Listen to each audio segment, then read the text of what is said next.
নমস্কার বন্ধুরা, আমি ঋত্বিক আর আমাদের চ্যানেল ভবিষ্যৎ দৃষ্টিতে সকলকে স্বাগত। বন্ধুরা, কেতু যখন থার্ড হাউসে অবস্থান করে, অর্থাৎ কেতুর অবস্থান ঠিক এই জায়গায় থার্ড হাউসে, সেক্ষেত্রে এটিকে বেশ শক্তিশালী অবস্থান বলে মনে করা হয়। এটি জাতককে এক ধরনের নীরব যোদ্ধা হিসেবে গড়ে তোলে। নীরব কেন বললাম না, আপনি আপনার আসল শক্তি নিহিত আছে নিস্তব্ধতায়। আপনি লোক দেখানো সাহস দেখান না, কিন্তু বিপদের সময় আপনি এমন ধৈর্য আর শক্তি দেখান যা দেখে সবাই অবাক হয়ে যায়। আপনার কথা বলার বা লেখার স্টাইল হবে একদম আলাদা। আপনার বাণীর মধ্যে এক ধরনের আধ্যাত্মিক বা গভীর অর্থ লুকিয়ে থাকে। থার্ড হাউস থেকে আমরা ছোট ভাই বোনকে পাই। ছোট ভাই বোনের সাথে সম্পর্কের ক্ষেত্রে এক ধরনের বিচ্ছিন্নতা থাকতে পারে। আপনি নিজের ভাগ্য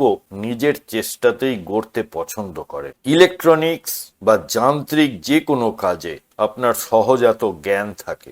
খুব অল্প চেষ্টাতেই আপনি কঠিন বিষয় আয়ত্ত করতে পারেন। তৃতীয় ঘরের কেতু আপনাকে অপরাজেয় করতে পারে যদি আপনি নিজের শক্তির ওপরে বিশ্বাস রাখেন। বন্ধুরা, যাদের তৃতীয় ঘরে কেতু রয়েছে তারা কি ধরনের জীবনে অভিজ্ঞতা লাভ করেছেন প্লিজ আমাকে কমেন্ট বক্সের মাধ্যমে জানাবে। আপনিও যদি কেরিয়ার বা রিলেশনশিপ বা যে কোনো সমস্যায় ভুক্তভোগী হয়ে থাকেন তাহলে জ্যোতিষীয় পরামর্শের জন্য ভবিষ্যৎ দৃষ্টির সাথে যোগাযোগ করতে পারেন।